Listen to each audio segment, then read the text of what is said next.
구약에 많은 왕들이 있지만 그 중에서 다윗 왕은 우리가 정말 좋아하고 또 다윗의 스토리는 항상 감동적이죠.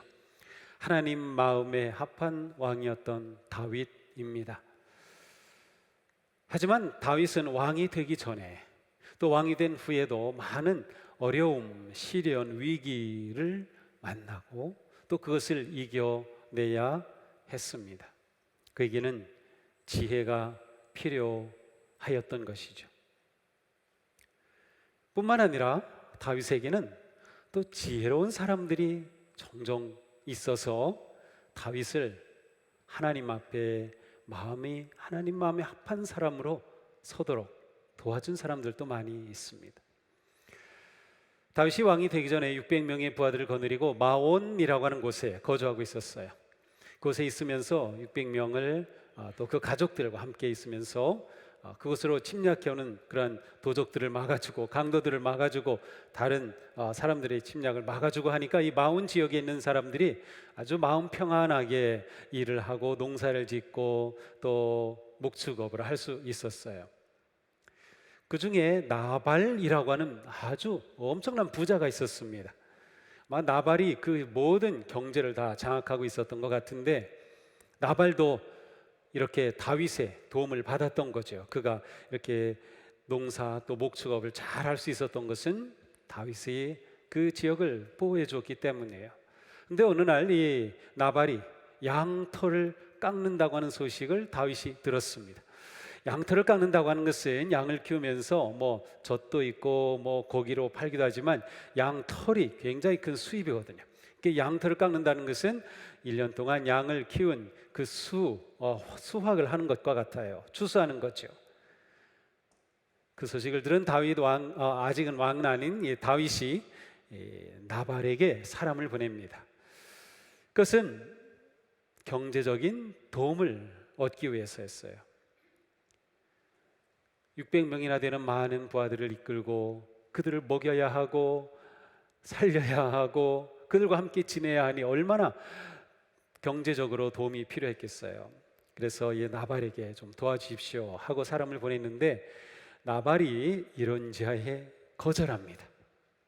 그러면서 이런 말을 해요. 도대체 다윗이란 자가 누구며 이새의 아들이 누구냐? 이 소식이 다윗에게 전해집니다. 다윗은 분노하게 되죠. 아니, 자기가 어떻게 이렇게 잘 살게 된 건데 하면서 군사 400명을 이끌고 나발을 치러 갑니다. 가다가 200명은 띄워놓고 아주 정예병 200명만 데리고 나발을 향해 가요. 가서 모든 남자들 싹쓸이 하려고 하는 거죠. 그런데 이 소식을 나발의 한 일꾼이 나발의 부인에게 알려줍니다. 아비가일이라고 하는 그러한 여인이었는데요.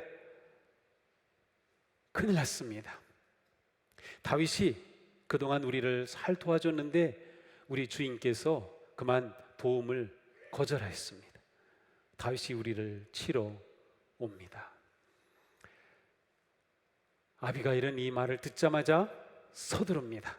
집에 있는 빵 다 가져와, 포도주 다 가져와, 음식 될 만한 것들, 고기를 잡고 그래가지고 급하게 짐을 꾸려가지고 여러 나귀에 싣고 다윗을 향해 출발합니다. 그래서 고비고비 돌아 아마도 이 나발의 집은 좀 높은 언덕 위에 있었던 것 같아요. 그래서 돌아서 아래쪽에 모퉁이에 오는데 마침 다윗이 200명을 이끌고 오다가 마주칩니다. 마주치자 아비가일은 나귀에서 내려서 땅에 엎드려 다윗에게 머리를 조아리면서 이렇게 말합니다. 죄는 저에게 있습니다. 나의 몹쓸 남편 나발에게 마음을 쓰지 마십시오. 그 사람은 정말 이름 그대로 못된 사람입니다. 나발? 우리말로도 좀 이름이 안 좋죠. 나발. 어리석다는 뜻이에요. 이 선물은 장군님을 따르는 젊은이들에게 주려고 가져온 것입니다. 이 종의 허물을 용서해 주시기 바랍니다. 주님께서 장군님을 이스라엘의 영도자로 세워주실 터인데 공연히 사람을 죽여 마음에 걸리는 일이 없기를 바랍니다. 야, 이 아비가일의 이처럼 지혜로운 말, 지혜로운 행동 앞에 다윗은 마음이 스르르 녹아집니다. 그리고 아비가일에게 평안히 돌아가라 라고 하고 다윗은 돌이켜 갑니다. 나발은 어떻게 됐을까요? 나발은 양털을 깎고 기분이 좋아서 술에 잔뜩 취해서 그날 밤에 자고 다음날 아침 일어났는데, 주인님, 어젯밤에 이런 일이 있었습니다. 그 말을 듣자 나발의 심장이 덜컹하더니 열흘 후에 세상을 떠났어요. 후에 다윗은 이 지혜로운 여인 아비가일을 아내로 맞이하였습니다. 저는 목회하면서 항상 부족하게 느끼는 것이 있습니다. 저에게 뭐가 부족할까요? 지혜가 부족합니다. 저는 좀 더 지혜롭게 말하고 싶고, 지혜롭게 상담하고 싶고, 지혜롭게 목회를 하고 싶습니다. 그래서인지 어떤 일이 있은 후에 내가 그때 지혜롭게 말을 못했네, 내가 좀 더 지혜롭게 행동했어야 하는데, 그런 생각이 떠오르면 마음이 너무나도 힘들고 무거워져서 며칠 동안 제 마음에 그것이 남아있곤 합니다. 아비가일처럼 지혜로우면 좋겠어요. 룻처럼 지혜로우면 좋겠어요. 에스더처럼 지혜로우면 좋겠어요. 우리가 믿음으로 살아갈 때 중요한 것이 지혜입니다. 예수님은 제자들을 파송하시면서 뱀같이 지혜롭고 비둘기같이 순결하라고 말씀하셨어요. 성숙한 믿음, 행동하는 믿음은 지혜와 한 몸입니다. 우리의 믿음이 성숙하고 깊어지고 행동한다고 하는 것은 곧 지혜롭게 산다고 하는 것과 똑같기 때문입니다. 야고보 사도는 말씀합니다. 오늘 시작되는 말씀 함께 읽겠습니다. 여러분 가운데서 지혜 있고 이해력 있는 사람이 누구입니까? 그러한 사람은 착한 행동을 하여 그의 행실을 나타내 보이십시오. 그 일은 지혜에서 오는 온유함으로 행하는 것이어야 할 것입니다. 아멘. 이것은 무슨 말씀이에요? 여러분에게 지혜가 있습니까? 총명이 있습니까? 그렇다면 삶으로 보여주셔야 됩니다. 그렇다면 행동으로 나타내 보이십시오. 착한 행동과 온유함에서 오는 행동으로 그것을 보여주십시오 라고 말씀하는 겁니다. 지혜는 우리가 얼마나 지식이 많은지, 대학을 나왔는지, 그것하고는 상관이 없습니다. 지혜는 지식이나 정보가 아니라 일상의 삶에서 드러나는 슬기로움입니다. 일상의 삶 속에서. 그러므로 지혜는 성품과 아주 깊이 관계되어 있어요. 지혜와 성품이 밀접하게 연결되어 있습니다. 사람은 지식만 많아 가지고서는 교만해질 뿐입니다. 그러나 지식이 지혜가 되면은 아무리 많은 지식이 있다 하더라도 겸손합니다. 우리가 살면서 겪는 많은 어려움은 지식이 없기 때문일까요? 그것보다는 지혜가 부족하기 때문에 문제가 일어나고 어려움을 겪는 것이 더 많은 것 같습니다. 야고보 사도는 오늘 말씀에서 지혜를 두 가지로 대조적으로 대비해서 설명하고 있습니다. 그것은 땅에 속한 지혜와 하늘에 속한 지혜, 거짓 지혜와 참 지혜라고 하는 대조된 모습을 보여주고 있어요. 지혜라고 다 좋은 지혜가 아니라는 것입니다. 거짓되고 악한 지혜가 있다는 것이에요. 사실 똑같은 지혜, 소피아라고 하는 단어인데, 이 지혜를 굳이 우리말로 좀 번역하자면 땅에 속한 지혜는 지혜라는 말보다는 꾀라고 하는 것이 더 좀 우리가 이해가 쉬울 것 같습니다. 거짓 지혜, 이의 실체가 무엇일까요? 자, 14절에 말씀합니다. 함께 읽습니다. 여러분의 마음속에 지독한 시기심과 경쟁심이 있으면 자랑하지 말고 진리를 거슬러 속이지 마십시오. 거짓 지혜, 땅에 속한 지혜는 어떻게 나타납니까? 지독한 시기심입니다. 시기심, 잘 알죠? 남이 잘 되는 것을 질투하고 미워하는 것입니다. 시기심이라고 하는 이 단어는 사실 열정이라는 좋은 뜻이 함께 있어요. 근데 이 열정이 시기심으로 바뀝니다. 그러니까 마태복음 또 누가복음에 보면 셀롯이라는 표현이 있어요. 이것은 뭐랄까요? 이 시기심으로 번역된 이 단어에서 온 거예요. 젤론이라는 데서 온 거예요. 영어로는 zealous, 시기한다. 뭐 하면 zeal 하면 열정, 그런 뜻도 있어요. 좋은 뜻이 있지만 또 이것이 질투심이라고도 말할 수 있는 거예요. 왜 그런가? 자, 시기심은 자기의 자랑, 내 중심적이고 자기 주장이 강한 사람에게 많이 일어납니다. 자기 주장과 자기 사랑이 너무 크다 보니까 다른 사람이 성공하고 잘 되는 것을 미워하게 되는 거예요. 시기심입니다. 이런 사람들이 대체로 세상에서는 잘 되는 편입니다. 잘 되는 편이에요. 그런데 문제는 이런 사람들은 인간관계가 어려워집니다. 다른 사람을 시기하기 때문에 그 속에서는 좋은 관계가 일어날 수 없어요. 자기중심적이기 때문에 다른 사람 잘 되는 것을 도와주지 못하는 것이지요. 이러한 것은 세상적으로 볼 때는 그 사람 잘 나가, 그 사람 괜찮아, 전문가야, 말도 잘해, 많이 배웠어 라고 할 수 있을지 모르지만 시기하는 그 삶이라면 그것은 거짓 지혜다라고 말씀하는 거예요. 또한 거짓 지혜는 경쟁심으로 가득하다라고 말씀하고 있죠.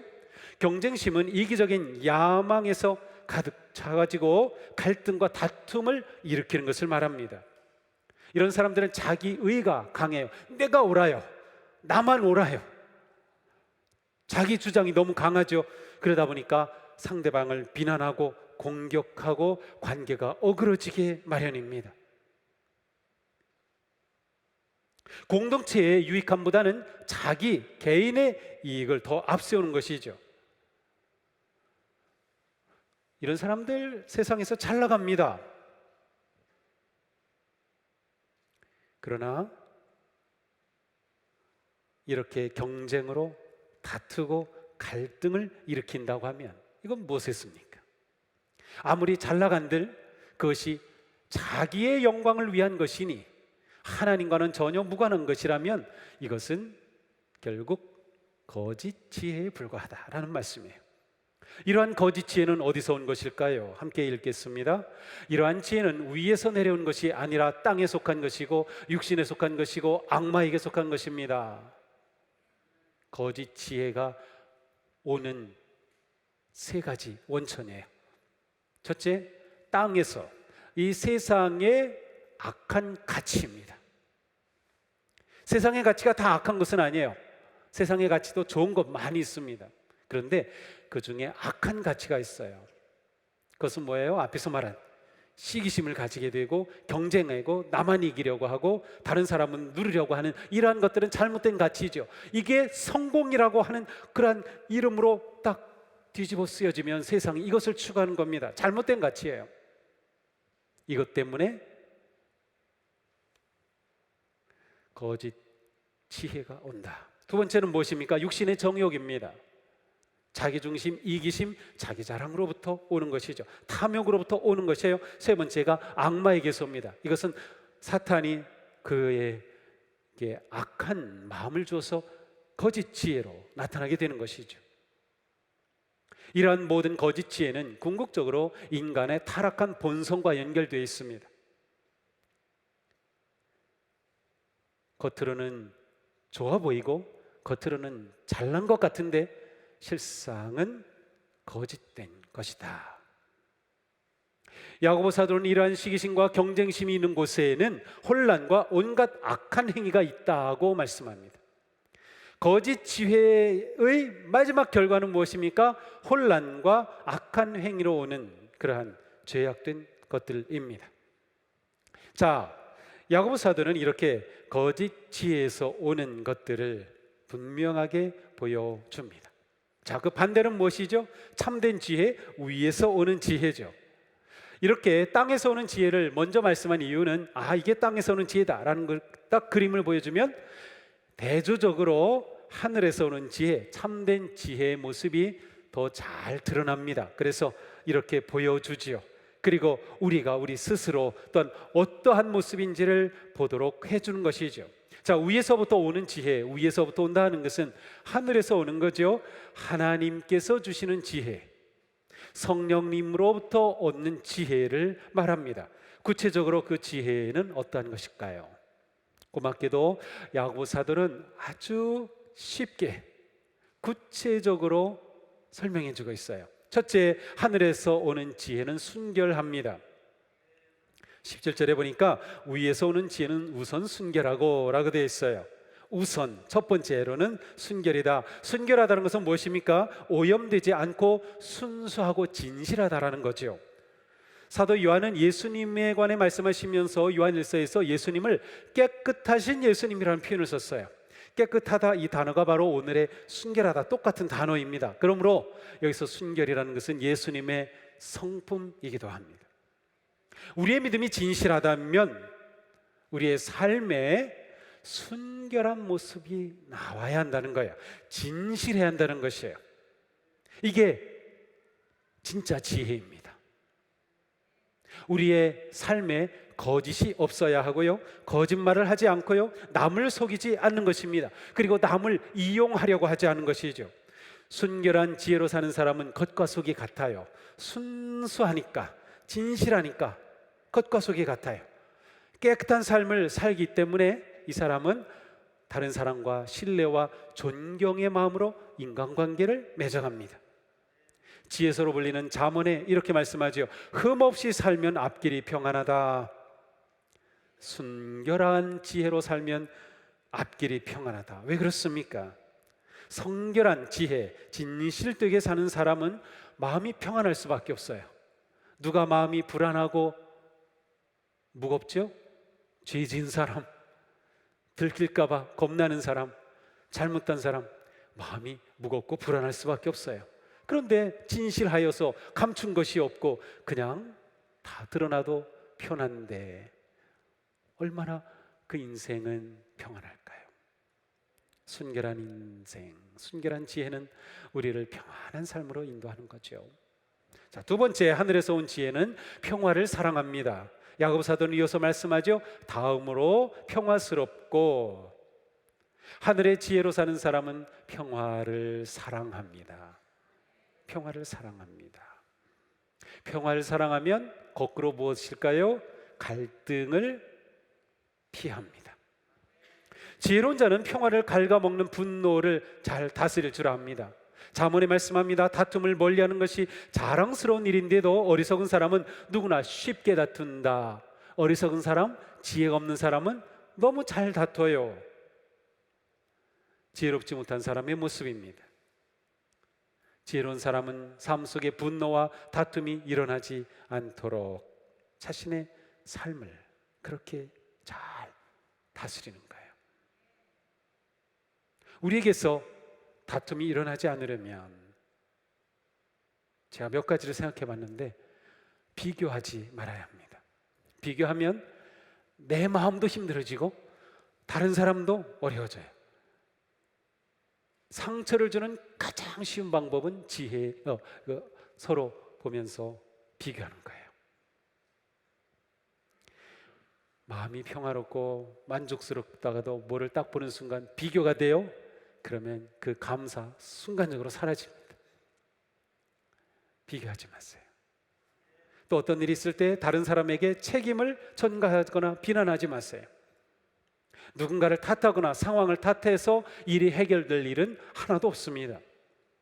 탓하는 것은 평화를 멀리하는 행동입니다. 또한 아무리 내가 옳다 하더라도 조급하게 감정적으로 반응하지 말아야 합니다. 그렇게 되면 평화가 깨져요. 잠언에 말씀합니다. 좀처럼 화를 내지 않는 사람이 지혜로운 자이다. 그러나 성미가 급한 사람은 자기의 어리석음을 나타낼 뿐이다. 좀처럼 화를 내지 않는 사람이 지혜롭다. 저 화 잘 내는데 똑똑한 너 이놈하고 하나님께서 제 머리를 지금 막 치시는 것 같아요.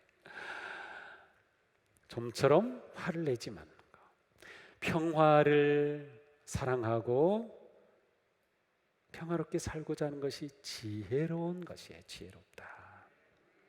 자, 세 번째, 하늘의 지혜는 사려가 깊습니다. 17절에 친절하고 라고 되어 있는데요, 이 단어는 우리말로 사려 깊고로 번역하면 더 좋았을 뻔했던 단어입니다. 이 뜻은 남을 생각하고 너그러운 마음으로 배려하는 것을 말합니다. 그래서 실제로 영어 성경에서는 사려 깊고라고 번역을 해 놓은 것을 제가 보았어요. 다른 사람의 느낌, 상황, 모든 것에 공감할 줄 알면서 다른 사람의 작은 부분이라도 과소평가하지 않는 그러한 마음에 사려가 깊어요. 다른 사람에 대해 이해하려고 애씁니다. 다른 사람의 마음과 아픔과 감정을 헤아리려고 하는 마음이에요. 이게 지혜로운 겁니다. 이렇게 지혜로운 사려 깊은 그러한 마음을 가진다면 우리의 관계가 얼마나 풍성해질까요? 얼마나 좋을까요? 우리 누군가가 내 마음을 헤아려주고 사려 깊게 행동하면 너무도 고맙잖아요. 너무도 기쁘잖아요. 내가 그렇게 한다면 서로 얼마나 좋을까요? 그렇습니다. 정말 복되게 사는 삶이 이런 것에 있는 것이죠. 매사에 사려 깊은 것, 이게 지혜로운 성도의 모습이에요. 네 번째, 온순합니다. 온순하고 라고 하는 이 단어는 신약 성경 전체에서 딱 한 번밖에 안 나오는 단어예요. 특별한 단어인데 온순이라고 되어 있으니까 우리 말에 뭔가 순하다 이렇게 생각하기 쉬운데, 그러한 의미보다는 마음이 부드럽다라고 보면 좋을 것 같아요. 그래서 원래 이 순하다라, 온순하다라고 번역된 이 단어는 합리적인 생각을 하면서 열린 마음으로 대하는 것이에요. 자, 마음이 스폰지와 같이 부드럽다고 생각해 보세요. 그러면은 잘 흡수합니다. 그죠? 물도 이렇게 쫙 되면은 빨아들이죠. 누가 뭐라고 하면 잘 받아들여요. 그래서 열린 마음이라는 의미예요. 누군가가 내게 조언을 해줍니다. 잘 받아들입니다. 설교를 통해 말씀을 듣습니다. 잘 받아들이는 거예요. 그래서 여기서 번역된 온순하다고 하는 것은 순종한다라는 의미가 함께 담겨져 있어요. 잘 받아들여요. 잘 배웁니다. 잠언에 이렇게 말씀해요. 어리석은 사람은 자신의 행실만이 옳다고 여기지만 지혜로운 사람은 충고에 귀를 기울인다. 충고에 귀를 기울인다. 우리는 성도이니까 하나님의 말씀에 귀를 기울이는 겁니다. 이것이 온순한 지혜죠. 우리가 온순해지면, 우리가 온순한 지혜를 가지게 되면 우리 귀가 잘 열려져서 잘 받아들여요. 배우는 걸 좋아하고요, 열린 마음을 가지고 잘 환영합니다. 누가 뭐라고 하면 내 방어를 하려고 하지 않고 그래, 나에게 부족한 게 있지, 받아들입니다. 기꺼이 비판을 수용하고 실수로부터도 배울 수 있고 권고에 귀를 기울여, 이러한 사람 아주 든든하게 성장하게 마련입니다. 다섯 번째로 하늘의 지혜는 무엇입니까? 자비와 선한 열매가 그 삶에 넘칩니다. 하늘의 지혜는 자비와 선한 열매가 풍성하고 라고 했어요. 자비는 긍휼한 마음입니다. 사랑이라고 해도 좋습니다. 긍휼이라는 것은 무엇입니까? 다른 사람의 실수와 아픔과 고통과 어려움을 내 것으로 받아들이며 그를 도와주는 것이 바로 긍휼함이에요. 이게 사랑 아닙니까? 긍휼은 하나님의 성품입니다. 하나님께서 우리의 죄를, 우리가 죄로 인하여 죽을 것을 긍휼히 여기셨기 때문에 예수 그리스도 아들을 보내주셔서 우리로 하여금 죄의 용서를 받고 하나님의 자녀가 되게 하시고 하나님의 은혜로 복된 삶을 살게 해주신 것, 하나님의 긍휼하신 사랑 때문이죠. 바로 이 긍휼함은 성도의 지혜의 성입니다. 우리가 긍휼한 성도가 되는 거예요. 너무도 중요한 거죠. 지혜로운 성도는 주님을 닮아 자비로운 마음으로 사람을 대하죠. 잠언에 말씀합니다. 허물을 덮어주면 사랑을 받고 허물을 거듭 말하면 친구를 갈라놓는다. 허물을 덮어줘야 돼요. 허물을 덮어줘야 돼요. 참 좋은데 쉽지는 않은 것 같아요. 허물을 덮어줘요. 의도적으로 이번 주에 분명히 내가 누군가의 허물을 덮어줘야 할 일이 있을 겁니다. 왜냐하면 제가 어떤 주제로 설교를 하면요, 성도님들이 그 한 주간 살 때 꼭 그 말씀을 적용해야 할 일을 만나더라고요. 분명히 있을 겁니다. 그때 허물을 덮어주십시오. 허물을 덮어줘. 이게 지혜로운 겁니다. 지혜로운 거예요. 남편의 허물도 좀 덮어주시고요, 아내의 허물도 덮어주시고, 부모의 허물도 덮어주시고, 자식의 허물도 덮어주시고, 친구의 허물도 덮어주는 겁니다. 그렇습니다. 이런 삶에는 선한 열매가 가득할 수밖에 없습니다. 자, 6번째, 위로부터 오는 지혜는 편견과 위선이 없습니다. 자, 17절에 분명히 말씀하고 있어요. 편견과 위선이 없습니다. 편견이라는 것은 바르지 못하고 한쪽으로 치우친 생각입니다.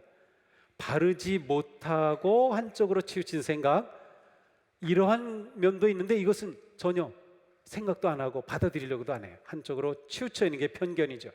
따라서 편견은 공정하지 못한 경우가 많습니다. 사도 바울은 디모데에게 편지하면서, 목회하면서 공평하고 편견 없이 하라고 권고를 해줬어요. 공평하게 편견 없이 하라. 저도 공평하고 편견 없이 목회하려고 무진장 애씁니다. 그런데 성도님들의 입장에서는 다 다른 것 같아요. 편견이 없는 것이 지혜로운 거라고 말씀하고 있어요. 우리의 삶이 한쪽으로 치우쳐서 편견을 가지게 되면 우리는 다른 쪽은 놓치게 마련이에요. 그렇기 때문에 우리의 삶의 폭이 좁아집니다. 우리가 다양하고 풍성한 것을 누리면서 복된 삶을 살 수 있는데 많은 부분을 놓치게 됩니다. 편견을 가지게 되면 말이죠. 교회가 편견에 빠지면 어떻게 됩니까? 하나님의 뜻을 분별하지 못합니다. 바른 길로 나아가지 못합니다. 코로나가 처음 생겼을 때, 그때 교회 막 매스컴에 엄청 나왔죠. 편견에 빠진 교회, 그런 교회입니다. 편견에 빠진 거예요. 위선은 무엇입니까? 겉으로는 착한 체하지만 속은 안 그런 게 위선이죠. 가면을 쓴 겁니다. 지혜로운 성도는 가면을 쓰지 않습니다. 가면을 쓰지 않아요. 이 세상에서는 누가 지혜롭습니까? 누가 얕다고 할 수 있어요? 가면을 여러 개 가지고 다니면서 이곳에서는 이 가면 쓰고 저곳에서는 이 가면 쓰고, 그러면 세상에서 성공할 수 있어요. 그런데 그것은 거짓 지혜라고 말씀하는 거예요. 우리는 가면을 쓰지 말자, 이것이 지혜롭다고 말씀하는 겁니다. 우리는 살아가면서 또 우리 믿음의 교제 속에서 내가 완전한 척 할 필요 없어요. 우리 서로 알잖아요. 서로 완전하지 않은 거 알잖아요. 그렇다면 가면을 쓸 필요 없어요. 중요한 거는 내가 가면을 완전히 내려놓고 믿음의 교제를 할 수 있는 친구가 있는 게 중요합니다. 물론 목사님과 그런 관계라면 더할 나위 없죠. 그렇지만 그게 쉽지는 않을 거예요. 목사님에게 내 모든 거 다 드러낸다는 거 쉬운 건 아니니까. 전도사님에게 드러낸 것도 쉬운 건 아니니까. 하지만 같은 권사님, 집사님, 장로님에게 그렇게 할 수는 있지 않을까요? 누구에게든 그럴 수 있는 그런 분이 있다면 정말 좋은 겁니다. 가면을 쓰지 않아도 될 관계가 우리 가운데 많아져야 합니다. 위선 버리는 것이죠. 우리가 지혜로운 성도가 된다는 것은 이처럼 편견과 위선을 버리는 겁니다. 하지만 우리는 아무리 노력해도 편견 없이 살 수는 없어요. 그러므로 우리는 계속 노력해야 합니다. 하나님의 말씀으로, 성령님의 능력으로 내 편견을 계속 깨뜨려 가야 합니다. 계속 깨뜨려 가야 돼요. 평생 우리가 해야 할 작업이 아닌가 생각을 합니다. 우리 교회는 어떤 교회가 되어야 하는가? 편견과 위선이 설 곳이 없는 어머니와 같은 교회가 되는 겁니다. 어머니, 그 안에서 우리가 뭘 감출 게 있나요? 그냥 울고 싶을 땐 울어도 되고, 떼쓰고 싶을 땐 떼써도 되고, 뭐를 요구하고 싶을 땐 막 달라고 할 수도 있고 말이죠. 우리가 그러한 교회가 되는 거죠. 자, 우리는 이렇게 하늘의 지혜로 살아간다면 우리의 삶은 정말 향기롭고 아름답고 무엇보다 우리가 행복함이 넘치지 않을까요? 자, 그러면 우리는 어떻게 하늘의 지혜를 얻을 수 있을까요? 지식은 교육을 통해서 얻습니다. 그러나 지식이 지혜가 되는 것은 아닙니다. 지식 자체가 지혜인 것은 아니에요. 그래서 우리는 나의 지식이 지혜가 되도록 해야 합니다. 하나님에 관한 나의 지식이, 말씀을 공부해서 얻은 지식이, 우리가 세상에서 얻는 지식이 우리의 삶의 지혜로 깊어져야 하는 것이죠. 지식은 우리의 이성을 통해서 오는 것이지만 지혜는 우리의 마음과 감동과 경험, 깨달음을 통해서 우리에게 옵니다. 자, 오늘 말씀에서 지혜가 위로부터 오는 지혜, 참 지혜, 좋은 지혜라고 했어요. 위로부터 온다는 것은 무엇을 말합니까?